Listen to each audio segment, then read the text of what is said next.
evolution of sound. Beep beep, what's up ninjas? Hopefully you're having a really nice weekend. Today we're going to be discussing the topic of EQing and how to do it properly. Now, in front of us I have an example we're going to use. I've deleted all the EQs, I've deleted everything, so we're going to be focusing in on this. Now here I'm going to have some drop leads that are plain. They haven't been equalized. The project is a project file from Festival Revolution for those of you guys that wonder. Now here we have our drop leads. I have deleted almost everything. We have the multi-band here that we're going to turn off and the compressor, so we can just hear this sound in the way it sounds. So this is what we're going to be working with.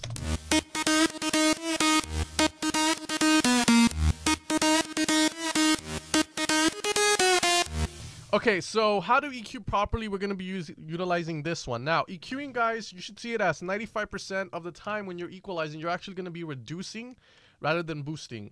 I understand that a lot of the times you guys want to make something pop out more. So if you want a sound to pop out more, why not reduce EQ on everything else except that one thing? Because the problem with digital EQs, guys, is that sometimes they can produce artifacts. Sometimes they can boost, and sometimes when you boost, it kind of gives like this kind of bit crush effect a lot of the time. So you got to be really careful.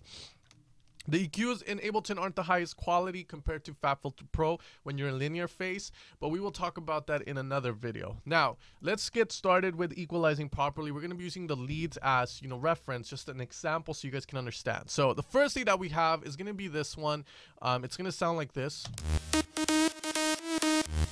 So the first step that I'm going to do with this one is obviously get rid of the lows. It's playing in a drop environment where we have a very big room kick. Now in big room we have the big kick, so the big kick is going to be taking up a lot of the low end and a lot of the mono signal. So we got to be strategic in the way we EQ. Now, in order to EQ this properly, the first thing we're going to do is just reduce the lows. I mean, that's the first thing. Reduce everything that is not being used by the lead. You might ask yourself, why am I doing this, Sen? The reason for this is because if you notice, even when you reduce, there's some artifacts that are going to be there that you're like, okay, it's not, I can't see it, so why, or it's barely there, you can't even hear it, so why does it matter?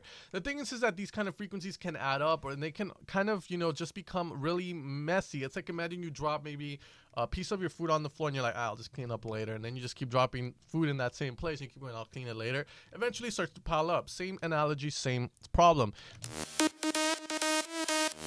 So that's what I'm going to do. Since all the leads are going to get this notch, let's just add it right now as it is. They're all going to be getting that notch there.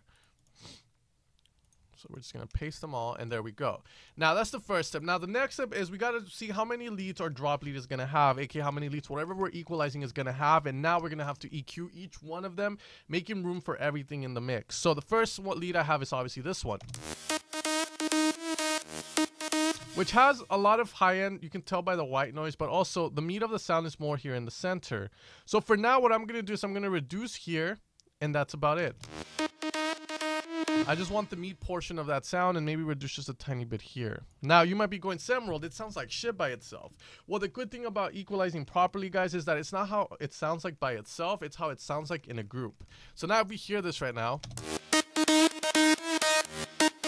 we have that sound. Now I'm gonna be going and doing alterations, and that's the way you EQ properly, guys. Don't be afraid to cut and then be like, oh, okay, it didn't work, because experimenting is gonna be everything. The next sound we're gonna see is this one. So we already have this sound covering this section here, so what I can just kind of just get rid of it. Now I really do like the high end on this one. It has a very crispy high end that I like. Now if I play this with this sound together, you can see they kind of go well together, even if I have this one sounding like, and this one sounding like, but when they're together, you get a good sound. That's EQing properly. And the problem is that if you have a lot of these frequencies just adding on, it gets hard to have a really clean mix that you can really boost. So in the mastering phase, you can just make it super loud. Now we're going to move on to the next lead, which is going to be the drop lead here, and it sounds like.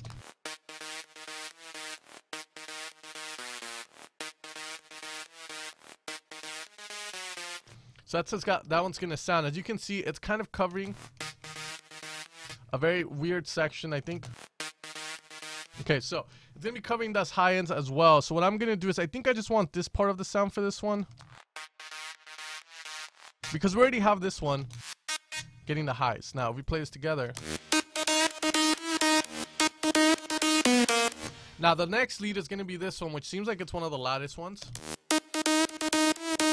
So this one as well is covering this mid area here, as you guys can see.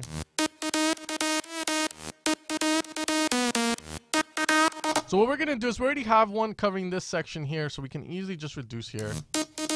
We can increase the height just a tiny bit and then just kind of cut to here. And now together. And I know the drop lead, the last one, I don't really need, so I'm going to delete that one. Now, here is where the fun happens. We've EQ'd each one individually. Now we EQ it as a group. So when you're EQing properly, guys, make sure to EQ the leads as if they were just one sound, which is going to be accessible by holding Control, clicking on them all. So we can click Control and then press Control G to make a bus or a group. And then here you're going to do the final EQ. Now, the final EQ, this is where you can kind of get a little bit more crazy in the sense of using mid-side EQ, which stands for mono and stereo. Now, mono and stereo EQ is really good because it lets you become more surgical. You can be like, I don't like the mono sound, has this very muddy sound. So you go into the mono signal by clicking here to sides or mono. Now what we're going to do is first we're going to work with the mono signal. First, remember there's a kick present right now in the drop. And it's going to cause a lot of problems. So the first thing in the mono signal that I want to do is remove a lot of this low end here. Like so. The next thing is remove a little bit of the high end.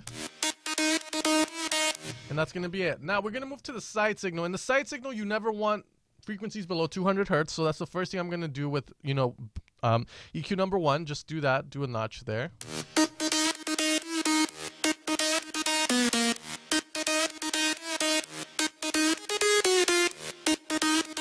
Now the next thing is I want the stereo signal to sound wider. So one of the tricks you can do is boost in the side signal just a tiny bit.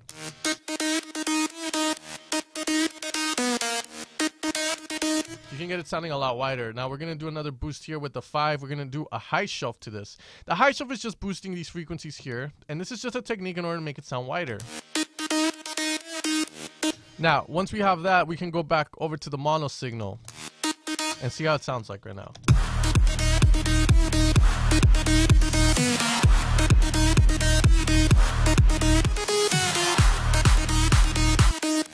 Now, if you notice, it sounds a bit thin.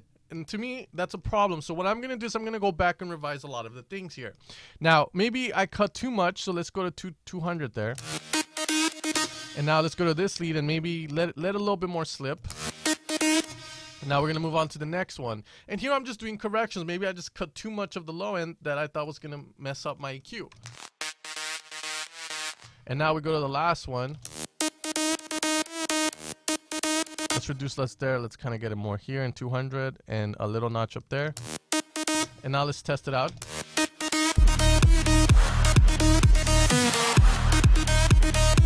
Now here, this one has some white noise I am liking, so I'm going to release some of this.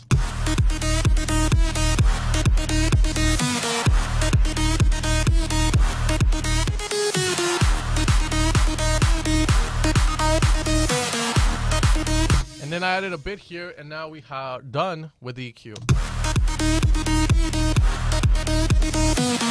Now the OT is going to add like this over the top compression. So anytime that you have an EQ and you want to do it properly, if you put OTT in front of it, it's going to accentuate everything you did. So that's the cool thing about it. So here is the drop lead, guys. We EQ'd it properly. Now remember, EQing is 95% taking away, which we did. And then 5% is going to be boosting, which we did here. Just a little bit. We didn't boost that all here. We didn't boost here, just took away. We took away here, it didn't boost. We didn't boost here, just a tiny bit up here. And we mainly cut a lot more than boosted the EQ. So hopefully this was kind of helpful for you guys to see. If you guys enjoyed this video, make sure to hit a like, leave a comment, and subscribe. Future videos coming. I hope you guys enjoyed this. Now, Future Bounce Essentials is going to be coming out today, later on. I'm just working on the page. I had a family emergency that I couldn't ignore, so I didn't have a chance to release it yesterday. But today, for sure, it's coming out. I hope you guys enjoyed this tutorial, and I'll see you guys next time, ninjas. Take care and have an amazing day.